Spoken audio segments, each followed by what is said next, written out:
Hello dear students, कैसे हैं आप सभी। आज हम सभी लोग सॉल्व करेंगे क्लास 6 का एनसीईआरटी का mathematics exercise number 3.4 Hindi medium का। इसे हम आज आप लोग को समझाएंगे। इसके पहले वीडियो में 3.3 हमने सॉल्व करवा दिया था। अब हमें सॉल्व करना है एक्सरसाइज 3.4।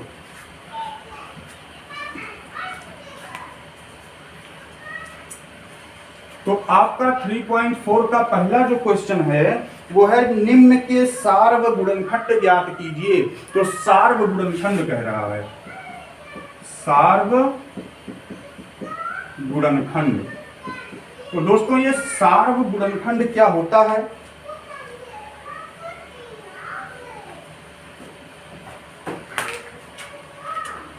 सार्व गुणनखंड का मतलब उभयनिष्ठ गुणनखंड, यानी कॉमन जो हो, जो सभी में हो, वो सार्व गुणनखंड होता है। तो जो संख्या दी हुई है ए है 20 और 28।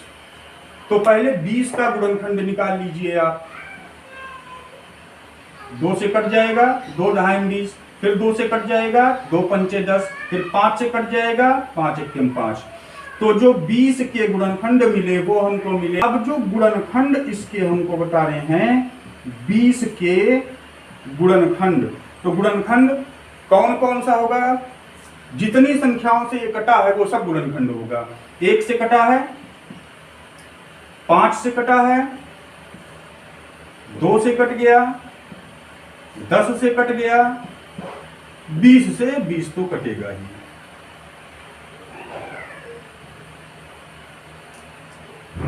और 2 दूना 4।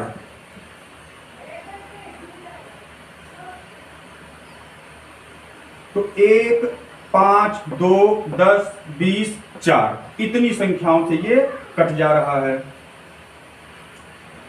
अब इसके बाद 28 का फैक्टर निकाल लीजिए। 28 का गुणनखंड, तो ये 2 से कट जाएगा, 14 दूनी 28, फिर ये 2 से कट जाएगा, 2 से 14, फिर ये 7 से कट जाएगा। तो अब अगर हम बात करें 28 के गुणनखंड की, तो हमको 1 मिल रहा है, 7 मिल रहा है, 2 मिल रहा है, 14 मिल रहा है, 2 दूना 4 मिल रहा है, और स्वयं 28 से तो कटेगा ही।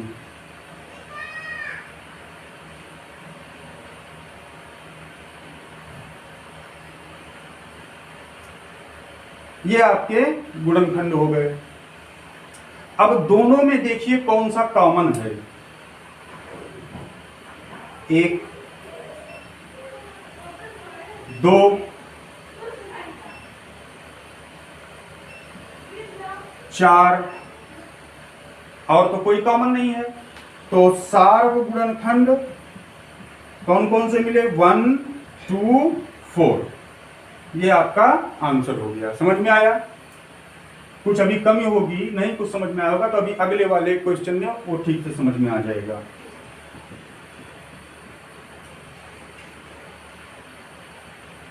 बी है 15 और 25।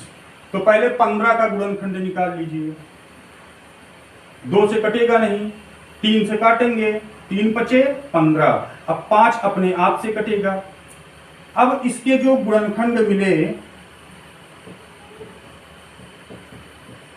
इसके गुणनखंड 1 मिल गया, 3 मिल गया, 5 मिल गया और स्वयं 15 मिल गया। ये इतने इसके गुणनखंड हो गए। अब 25 का गुणनखंड निकाल लीजिए, यानी 25 का गुणनखंड करिए पहले। तो 25 तो 5 से कटेगा और 5 अपने आप से कटेगा। अब इसके गुणनखंड निकाल लीजिए, कौन कौन से बने? 1 बन गया, 5 बन गया, 25 बन गया। अब इन दोनों का गुणनखंड हमें मिल गया। अब जो सार्व गुणनखंड आया, देखिए 1 इसमें है और 5 कॉमन है। तो सार्व गुणनखंड 1 और 5।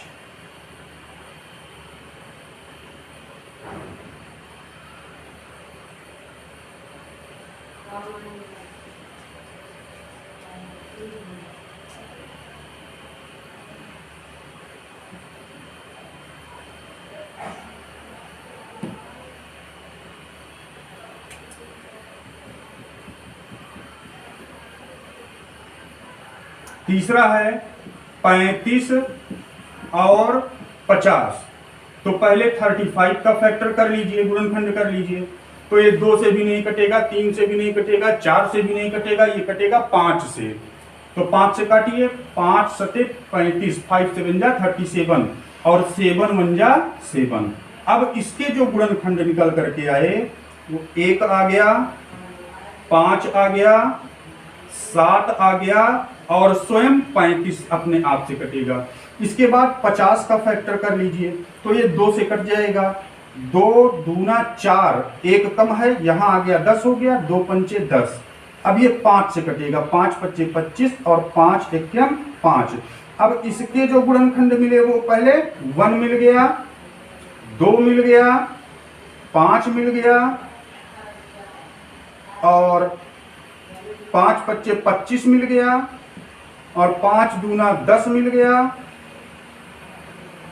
और स्वयं 50 मिल गया। ये इतने इसके गुणनखंड हो गए। अब सार्व गुणनखंड 1 हो गया, 5,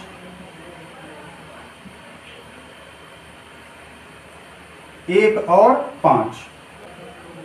इसी तरह से डी है, उसको आप स्वयं लगाएंगे। अब प्रश्न नंबर 2 भी यही चीज है, सार्व गुणनखंड ज्ञात कीजिए। बस इसके पहले वाले में क्या था, 2 संख्याएं थी और दूसरे वाले में 3 संख्याएं। दूसरा है सार्व गुणनखंड, इसमें भी ज्ञात करना है। बस इसमें क्या है, 3 संख्याएं दी हुई हैं। कौन कौन सी? ए में है 4, 8, 12। अब पहले 4 का गुणनखंड निकाल लीजिए। 2 दूना 4 और 2 एकम 2। तो इसके जो गुणनखंड मिले, 1 मिल गया, 2 मिल गया और 4 मिल गया। अब इसके बाद 8 का गुणनखंड निकाल लीजिए। तो 2 से कट जाएगा, 2 चौके 8, 2 दूना 4 और 2 एकम 2। इसके कौन कौन से गुणनखंड मिले? 1 मिल गया, 2 मिल गया, 4 मिल गया और स्वयं 8 मिल गया। अब इसके बाद 12 का ऐसे ही गुणनखंड निकाल लीजिए। 2 से कट जाएगा, 2 छक्के 12, 2 तिया 6, 3 एकम 3। अब इसके जो गुणनखंड मिले, 1 मिल गया, 2 मिल गया, 3 मिल गया, 2 दूना 4 मिल गया, 2 तिया 6 मिल गया और स्वयं 12 मिल गया। अब इसके सार्व गुणनखंड कौन कौन से हो गए देख लीजिए। तीनों में पहले तो 1 आ गया, इसके बाद 2 आ गया, इसके बाद 4 आ गया। ये इतने इसके सार्व गुणनखंड हो गए। इसी तरह से दूसरे का पूरा सॉल्व होगा, जो आपको स्वयं लगाना है। सॉल्व करने का कोशिश करिएगा, नहीं सॉल्व करने आएगा तो कमेंट बॉक्स में आप कमेंट करिएगा, मैं उसको भी समझा दूंगा।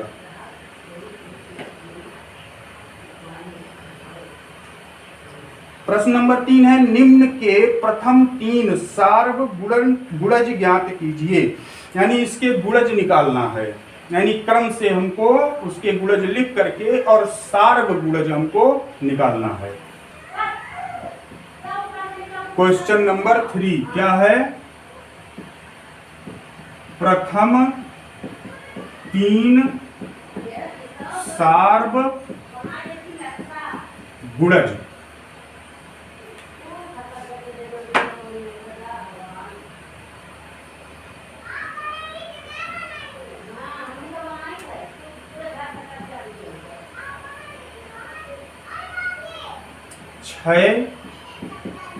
और 8, प्रथम 3 सार्व गुणज निकालना है। पहला है 6 और 8 का।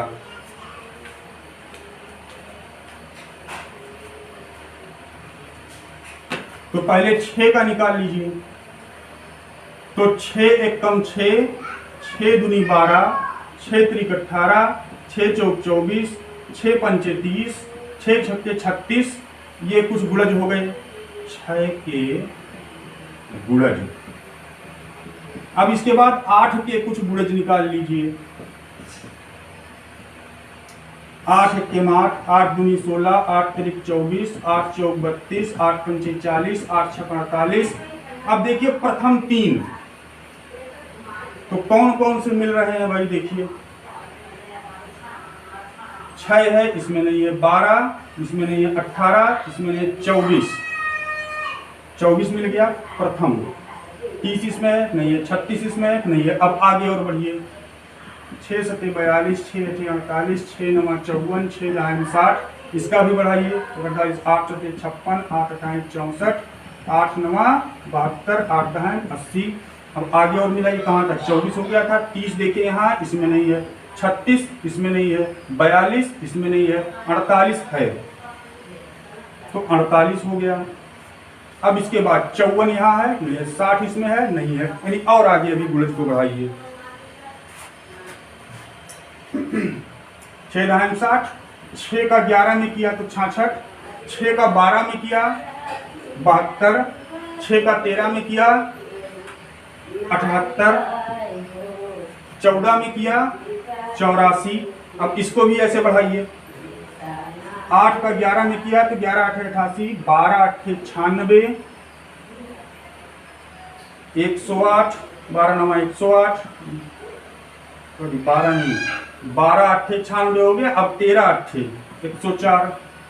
अब देखिए क्या कोई और मिल रहा है, 54 इसमें नहीं है, 60 यहाँ नहीं है, 66 नहीं है, 72 मिल गया। इसी तरह से हमें गुणज लिखना है और क्रम से जो दोनों मिल रहे हैं पहले 3 गुणज हमको निकाल लेना है। समझ में आया? इसके बाद देखिए 12 और 18 का, तो पहले आप 12 का गुणज निकाल लीजिए जितना हो सकता है ज्यादा से ज्यादा। 12 के गुणज, तो 12 1 12, 12 गुना 24, 12 तिया 36, 12 चौके 48, 12 पंचे 60, 12 छक 72, 12 सते 84, 12 अट्ठे 96, 12 नमा 108, 12 दहाएं 120। अब इतने पर अभी रहने दीजिए।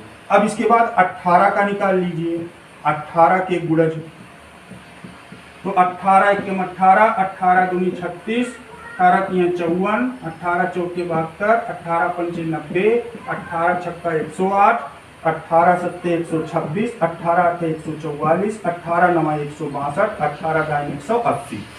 अब सार्व गुणनखंड इसमें में से आप सेलेक्ट करिए।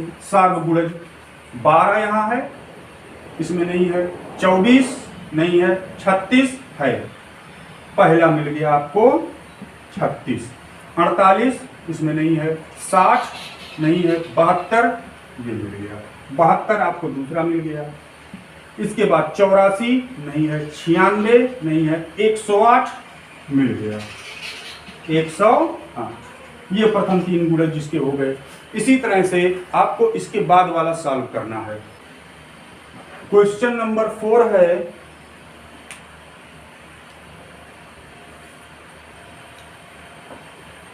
क्वेश्चन नंबर 4 है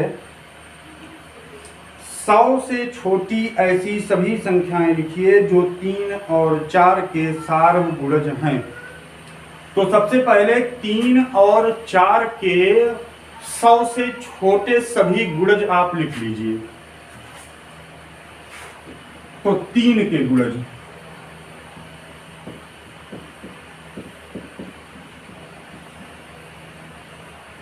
तीन के गुणज 100 से छोटे, तो 3 1 3, 3 दूना 6, 3 त्रिका 9, 3 चौक 12, 3 पचे 15, 3 छक 18, 3 सते 21, 3 अठे 24, 3 नमा 27, 3 दाएं 30, 11 तिया 33, 12 तिया 36, 14 तिया 42, 15 तिया 45, 16 तिया 48, 17 तिया 51, 18 तिया 54, 19 तिया 57, 20 तिया 60, 21 तिया 63, 22 तिया 66, 23 तिया 69,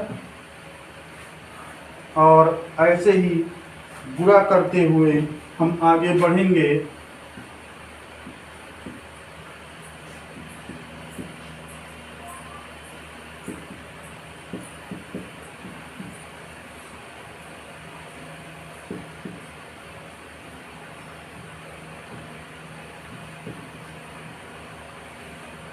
ये इसके जो 100 से छोटे हैं वो गुणज हो गए। अब इसके बाद 4 के 100 से छोटे गुणज निकाल लीजिए।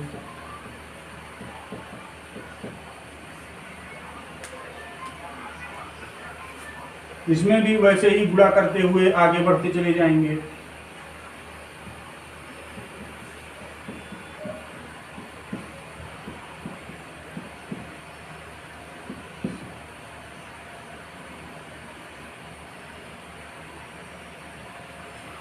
क्या 4 एकम 4, 4 दूनी 8, 4 तियां 12, 4 चौके 16, 4 पंचे 20,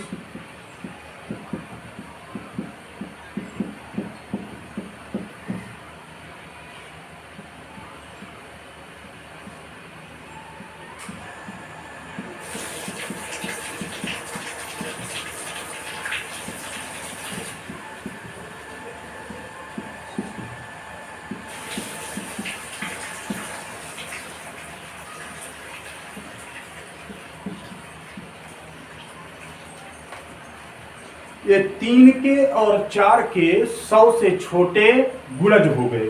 अब इसमें में से देख लीजिए कौन कौन सा दोनों में है।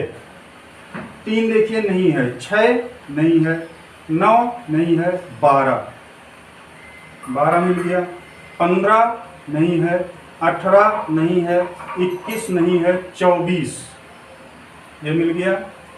उसके बाद क्या मिल रहा है? 36 मिल रहा है,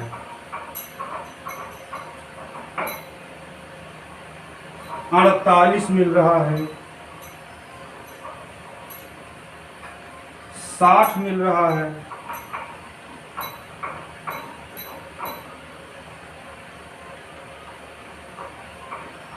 72 मिल रहा है, 84 मिल रहा है, 96 मिल रहा है। तो 100 से छोटे 3 व 4 के सार्वगुणज कौन कौन से आ गए? 36, 12, पहला 12 है, 12, 24, 36, 48, 60, 72, 84, 96 ये इतने आपके 3 और 4 के सार्वगुणज हो गए जो कि 100 से छोटे हैं। अब आ जाइए क्वेश्चन नंबर 5 पे। क्वेश्चन नंबर 5 कह रहा है निम्नलिखित में से कौन सी संख्याएं सह अभाज्य हैं? निम्नलिखित में से कौन सी संख्याएं सह अभाज्य हैं? तो 5 का ए 18 और 35। तो पहले आपको सह अभाज्य समझना पड़ेगा कि ये सह अभाज्य संख्याएं जो हैं वह होती कौन सी हैं।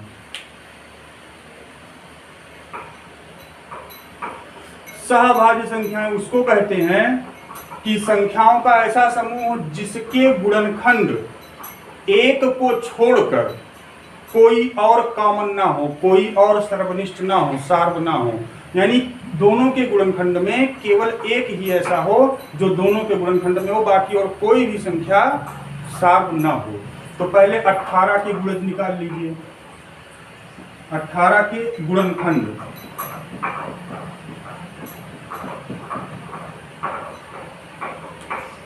तो गुणनखंड जैसे आपको बताया था हमने 2 9 18, 3 त्रिका 9, 3 एकम 3।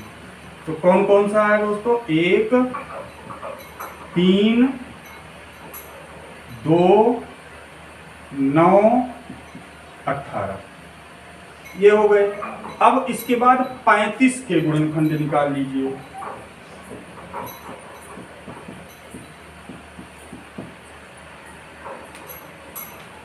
तो 35 का भी वैसे ही करेंगे। ये 5 से कटेगा, 5 छठे 35, 7 एकम 7 और किसी से नहीं कटेगा। तो 35 के जो गुणनखंड आए कौन से आए? 1 आ गया, 5 आ गया, 7 आ गया और सिर्फ 35 आ गया। अब देखिए इनके गुणनखंड में कौन सा कॉमन है? देखिए, कोई एक कॉमन है और कोई है नहीं है। तो यही सह अभाज्य का यही फार्मूला है कि उन संख्याओं के गुणनखंडों में एक को छोड़कर बाकी कोई भी संख्या कॉमन ना हो, सार्व ना हो, तो वह संख्याएं सह अभाज्य संख्या कहलाती हैं। इसलिए हम लिखेंगे कि यह सह अभाज्य संख्या है। अब बी जो है ये 15 और 37 है। तो अब 15 का पहले आप गुणनखंड निकाल लीजिए।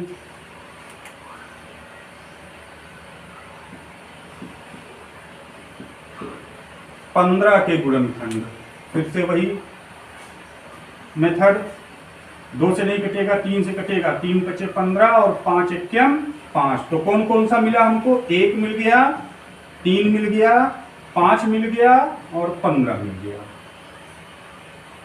अब इसके बाद 37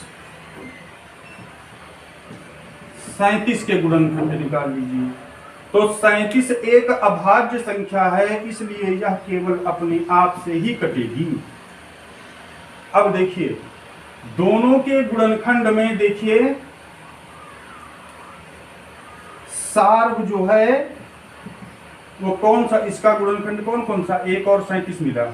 अब देखिए, 1 इसमें मिल रहा है और कोई मिल रहा है नहीं, तो इसलिए यह भी सह अभाज्य संख्या होगी। इसी तरह से आपको इसके आगे का सवाल सॉल्व करना है। नहीं समझ में आएगा तो आप कमेंट करके पूछ सकते हैं। अब आ जाइए प्रश्न संख्या 6 पर। प्रश्न संख्या 6 कह रहा है कि एक संख्या 5 और 12 से विभाज्य है। एक संख्या 5 तथा 12 से विभाज्य है। किस अन्य संख्या से वह संख्या सदैव विभाजित होगी? यही हमको निकालना है।